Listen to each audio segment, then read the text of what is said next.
Mate, I live and breathe hospitality. I love people. I love having people over for lunch in my house.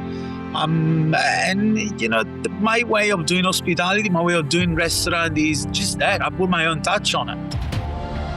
This is the Deep in the Weeds podcast. I'm Anthony Huckstep. Well, 15 years after finding his culinary voice on this exact site, one of Sydney's favourite Italian chefs is making a triumphant return to Rushcutters Bay, blending classic Milanese tradition with modern flair. His latest venture joins an expanding empire that already boasts Bondi's go-to trat and dedicated pastry lab in Alexandria too. Orazio D'Elia, hello, mate. Good. How are you, Anthony? I'm good. It's great to get you back on the show. I know you're always good for a yarn. So how are things going? Things are going well. I'm very busy, very happy. I'm very positive about the whole thing, Well, you've expanded the empire to take over the former Popolo site, which, you made a name for yourself at.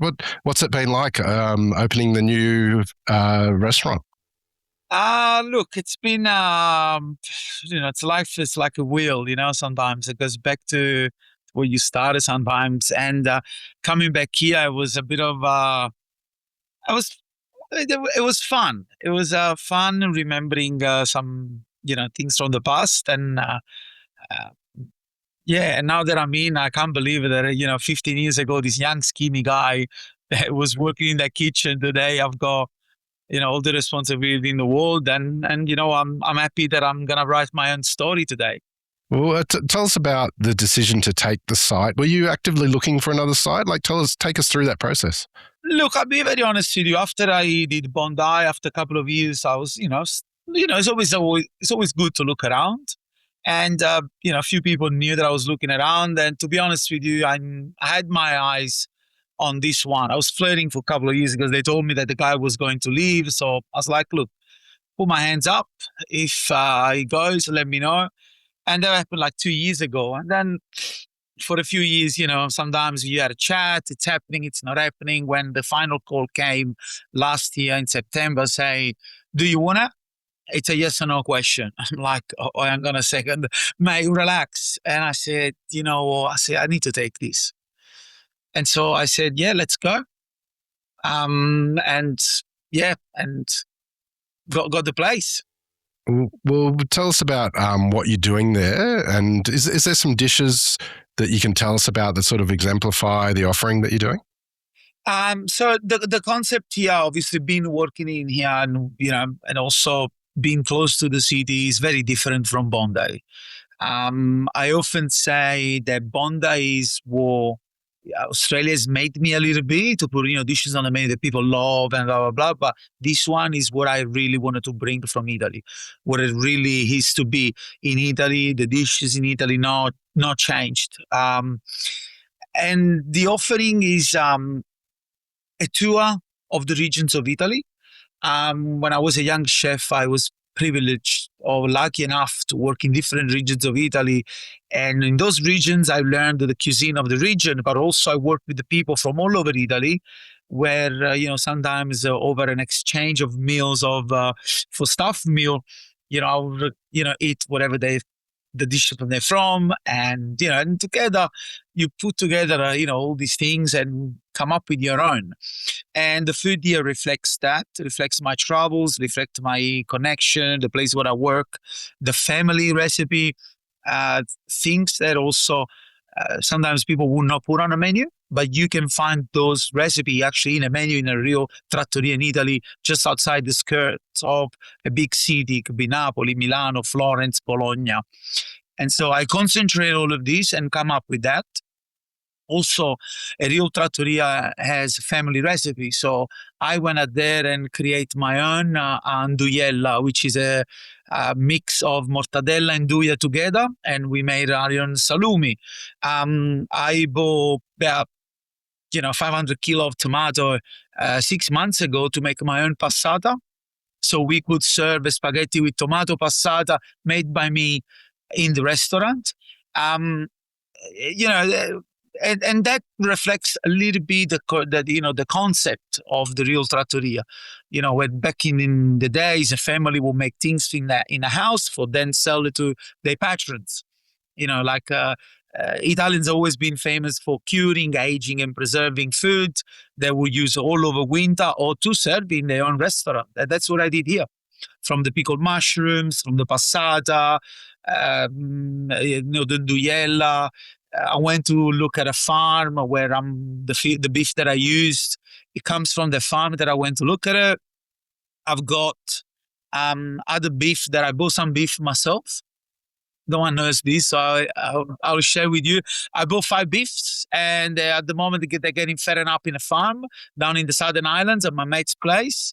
And once they get to the right weight, we're gonna use that in trattoria as well. So how you'll know exactly where this beef that I'm gonna make a ragu, it's coming from. Yeah, that sounds amazing. This project sounds a little bit more personal for you than perhaps the Bondi one. What does it feel like for you? Mate, I live and breathe hospitality. I love people. I love having people over for lunch in my house. And my way of doing hospitality, my way of doing restaurant is just that. I put my own touch on it. I wanted to give a good experience. And I teach my staff to also, do what I believe is the good way of hospitality. From when you walk into the door to welcome you with a ciao until you leave and say ciao signora. And this is me. I like to hug, I like to kiss, I like to welcome people. So therefore, this is the Orazio way. What's it been like for you managing multiple sites now? Does it change the way your day is and getting in the headspace of each venue? It does. I always say that I'm Orazio, but without my team, I can't be the Orazio. So I surrounded myself with some very valuable people, some loyal people, and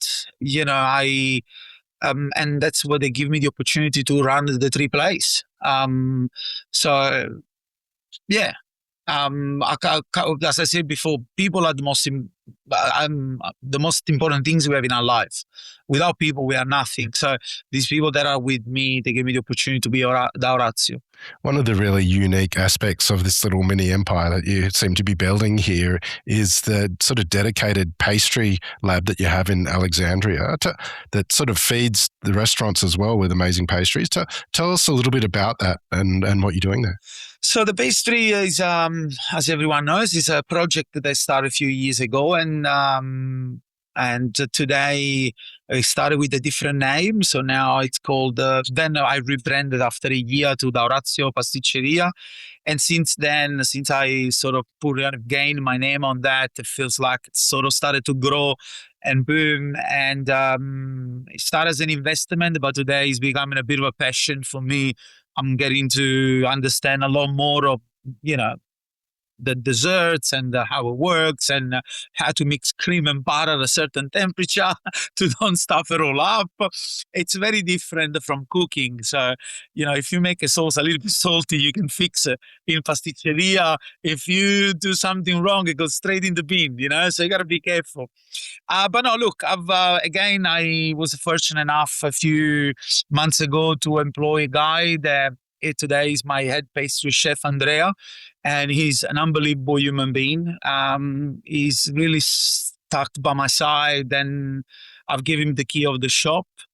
And, we speak daily. Sometimes I speak more to him than I do with my wife. But it's, but that's how I'll do with all my people that work with me, my chefs. And people love the product, and we're very happy about the collaboration that we've been doing, but also I'm happy because that place also feeds my venues in terms of dessert. So, yeah. Take us back to Italy and the region that you grew up in. Tell us a little bit about it. And is there some food of the region that sort of exemplifies that you can share with us? Yeah, I was born in Campania, which is the region where Napoli is. And I was obviously, as a young age, always surrounded by food. Mind you, my mom's family had all fruit and veg business. and my dad's family, they came more from the inland where they had a lot of land and they grew hazelnut, walnuts. So still again, and they were making always, uh, and my great grandfather had a little taverna, a little osteria where he used to, you know. So I don't know, those things they came to me, and because I was not a guy that always wanted to go to school, but I always wanted to travel the world, learn another language. Um, I didn't want to study, man. I wanted to travel, and the way they could put together the travel and the work was to be a chef. So when I discovered that I could be a chef and travel the world and work in any country I would go, it was a win for me. So I did that, and I started taking all of these repertoire of food that I was surrounded by with me, and yeah, and it came all spontaneous for me. It was amazing. But I remember there was a chef that said to me once, "How can you go and work in another place if at first you don't learn the cooking of your region? It's like you wanted to learn English, but you can't speak Italian."